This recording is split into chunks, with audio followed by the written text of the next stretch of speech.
Hello there, you're watching the press preview, our first look at what's on the front pages as they arrive. So it's time to see what's making the headlines with the consultant editor of the Daily Mail, Andrew Pearce, and the associate editor of the Daily Mirror, Kevin Maguire. Really good to see you both. Hope you're well. Hello. Looking forward to chatting through it all between now and midnight, because you're going to be here for all that time. First, though, let's take a look at what's on the front pages.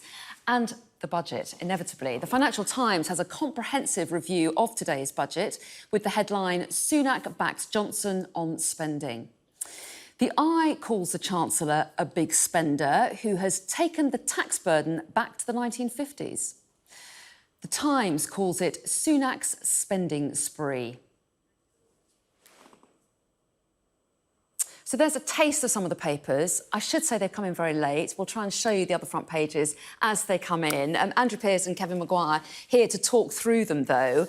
And the Daily Telegraph, I'm not sure if we did see that one, actually, but it's got a picture of Rishi Sunak and Boris Johnson, Andrew, at the bar, cheersing, you could say, this budget, and the headline is, Hey, Big Spenders. So what kind of reception from seeing these front pages, which, as I say, have come in very late, do you think this budget's got?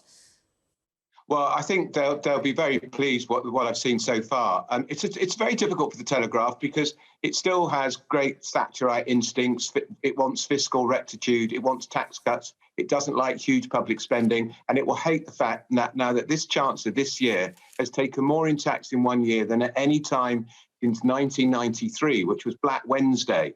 And that took two chancellors to raise that yield. That was Norman Lamont, who then got the boot, and then Ken Clarke came in and did another budget. So that's a measure of how much Rishi Sunak is hitting Tory voters, all voters in the pocket with taxes, but huge increases in public spending, which puts the Labour Party in huge difficulties because the spending, he's peppered all sorts of areas from, extra money for people to remove cladding from their blocks of flats to billions more for affordable housing. He's the wiliest, most political chance of the Exchequer I think the Conservatives have ever had. It's a clever budget, in my view. I'm a Thatcherite Tory, want to see taxes being cut. You can't do that. We're coming out of a pandemic. The economy is recovering much quicker than we thought. Unemployment now, they say, will peak at 5.2%. I can remember when we went into this wretched pandemic, there were dire predictions. It could be as high as 11.9%, 12%. So that's well under half that unemployment level. So I think it's an incredibly clever budget. I think the Telegraph will be struggling really deep down to support it, but they know what's the alternative. Well, yes, and let's take a look at the Guardian's take on it, Kevin. Again, this word spend keeps coming up in the headlines, doesn't it? Sunak's post-COVID plans, spend now, cut taxes later. I mean, Andrew was saying it's going to be difficult for Labour to criticise, and a lot of people have said this feels a bit like a Labour budget. Some people say this could have come out of the mouths of Gordon Brown, for example. Do you agree with that? Elements of it, yes. And I thought Rachel Reeves, the Shadow Chancellor, who had drafted in at the last moment to reply, because it's traditionally the opposition leader, but Keir Starmer tested positive with COVID. I think she did a pretty good job with it, but there's no doubt Rishi Sunak has put his tanks on Labour's lawn. And Labour's going to have to work out how to take them down, how to explode them. And part of it will be that the damage of the last 11 years is only partly repaired. For instance, money for skills, it's only about half that's gone. All of a sudden, money's coming for so-called family hubs because the first 1,000 days of children's lives are seen as important. Well, why close all those Sure Start centres, those children's centres, more than 1,000? And what was cut is far more than what's been spent. And again, but there's no doubt. Yeah, I agree. I think he's very political as a Chancellor. He's very Gordon Brown in that sense. So Labour's going to have to pick it apart. If you look at the front page of the Telegraph, spending, and they rather, they say it was going back to 1970s level. I wouldn't have a problem with that, actually.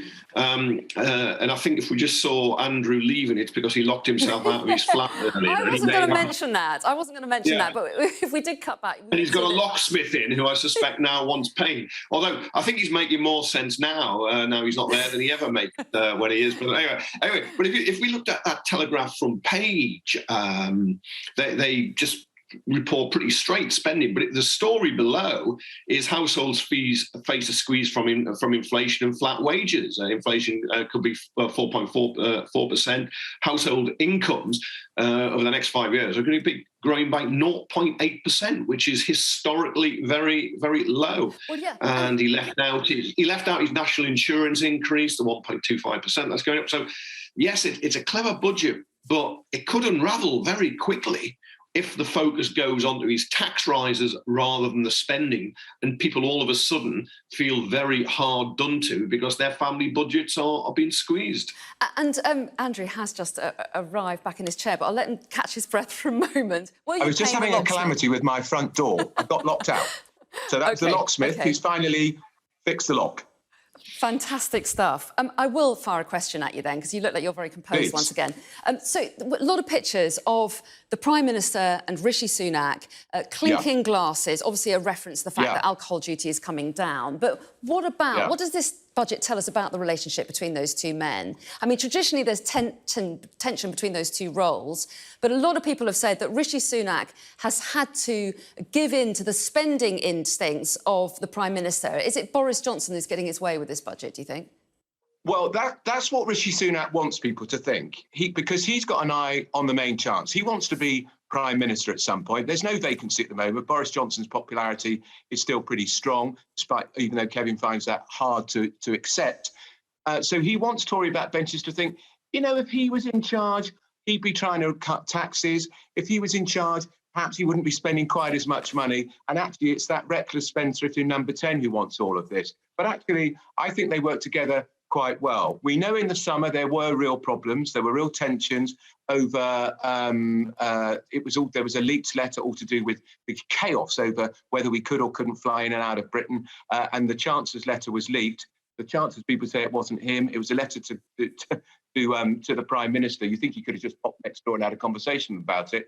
But I think the relationship is better than people think now. I think they did have a problem, and the Prime Minister knows if he's to be a success, if he's to win the next general election, Rishi Sunak has to deliver, and so does Michael Gove, who's in charge of levelling up. And Michael Gove will be very pleased with that budget date today because there's money for 185,000 affordable houses, and a lot of those will be in red wall seats.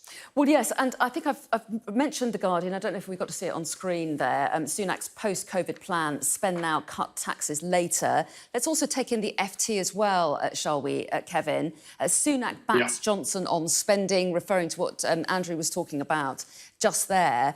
But what about the task he had in hand? A lot of people were saying he's got to tackle the cost of living crisis going into this budget, given that a lot of households are feeling very squeezed by rising inflation, increasing energy costs, as well as the removal of the uplift on universal credit. Lots of issues to deal with. To what extent did he tackle that?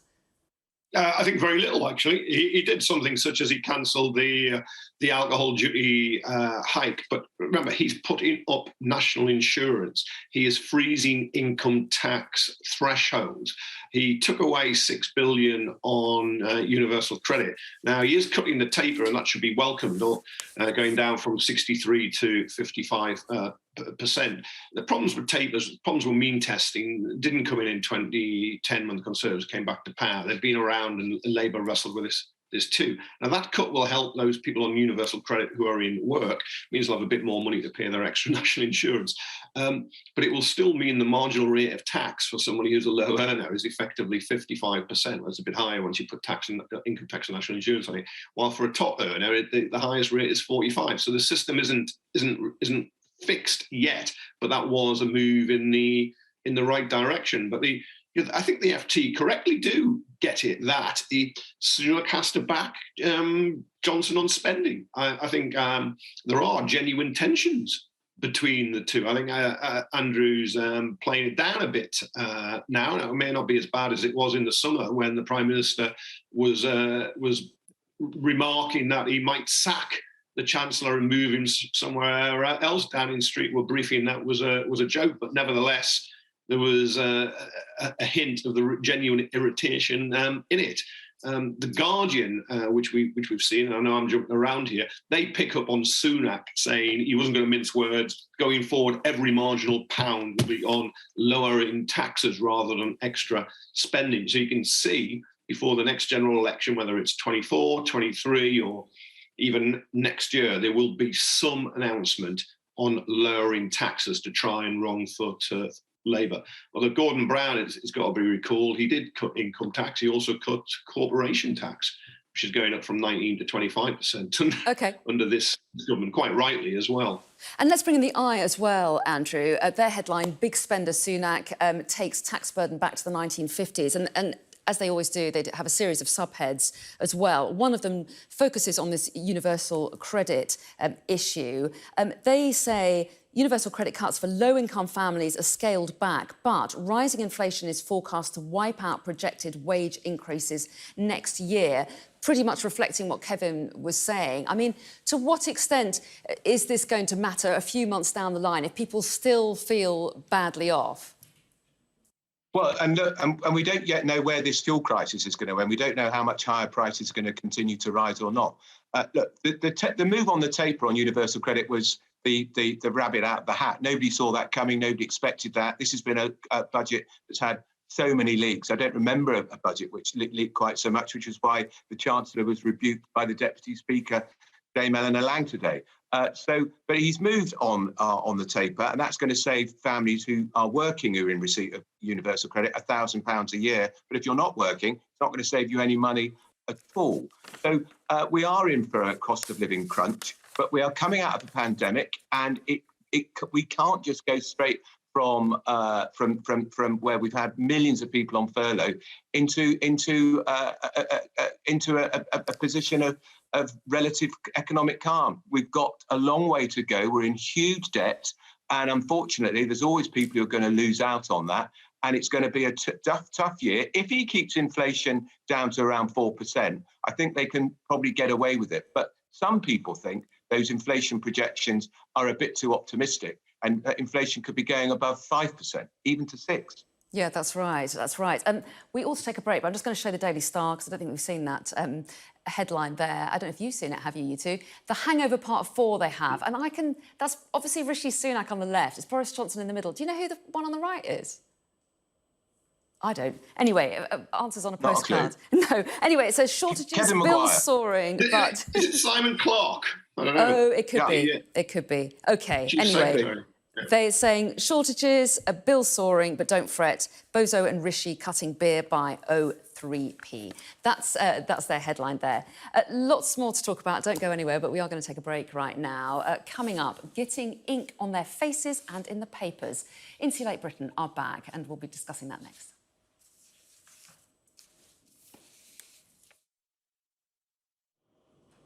Welcome back. You're watching the press preview. With me tonight, Andrew Pearce and Kevin Maguire. And we're going to turn to a couple of non-budget stories, if we can. Inside the Metro, Andrew, they're saying it's Insulate Britain, road mob sprayed with ink, presumably. Good. And I hope it stains their clothes permanently. I hope it gets in their eyes. Insulate Britain are an appalling bunch of activists. They've got this protest completely wrong. The sympathy that people have for the noble objectives of reducing climate change and carbon emissions, they've sacrificed so much goodwill with their kamikaze tactics, stopping people getting to work, stopping people on zero-hour contracts getting to work, stopping people getting to hospital. That poor woman who suffered a major paralysis down one side, she had a stroke because she was stuck on the motorway for 6 hours. People have had enough of Insulate Britain. They're breaking all these injunctions. So people have struck back and sprayed the paint. I think what we really would like, the next time they glue their face to a road, flipping leave them there. Just leave them there for a week. But Andrew, that'll soon kill their ardour. They're saying, aren't they? I'll put this to Kevin, so you get a chance to have your say, Kevin. But they would say this is a really important issue facing our planet and humanity. And if we're a bit irritating, sorry about that, but at least everyone's starting to talk about it. What do you think, Kevin? No, but We don't need them to help us talk about climate change. Sky News do a climate change programme every night for half an hour. I've heard it's very good. People yeah. people, and you present it, Anna, you do it so well. And people have been talking about climate change for a very long time. This government has got a hugely ambitious target on carbon reductions, and it's going to cost households thousands of pounds. No, we don't need them to tell us anything, thank you. No, you say that to Greta Thunberg, who you always slag off. She's irritating as well. There we are. You're having a real big support for changing the environment, but anybody who advocates it, you're against. Now, I think their hearts are in the right place, but their heads on, even when they're glued, well, particularly when they're glued to the road, because they are irritating people, and people aren't talking about the issue. They're talking about these people who are going around disrupting their lives, and people are hitting back. That's what's happened with the ink in Dartford. We've seen people manhandling them. And I understand the frustration of people who are trapped. And it's not really about Insulate Britain. It's not about insulating houses anymore. It's about these people causing disruption. And thankfully, I don't think they've undermined public opinion for the need to tackle climate change. They haven't improved it or increased it, but they haven't undermined it, because I think most people can see that it's absolutely crucially important that we stop the Earth heating up and causing incredibly wild swings in the weather and threatening the existence of many species, including ourselves. But if I was Insulate Britain, what they've done it, how many days is it now? 15 days of it. Don't they see? Maybe they like it. Maybe the centre of attention. We're talking about it, and they're on TV, and they get off on that. But they're not doing their cause any good. In fact, I think. Can I just say on this, Anna, just briefly? If you talk to climate change, these Insulate Britain spokes, and say, how much will it cost to insulate every home in Britain as you want? They don't have a clue.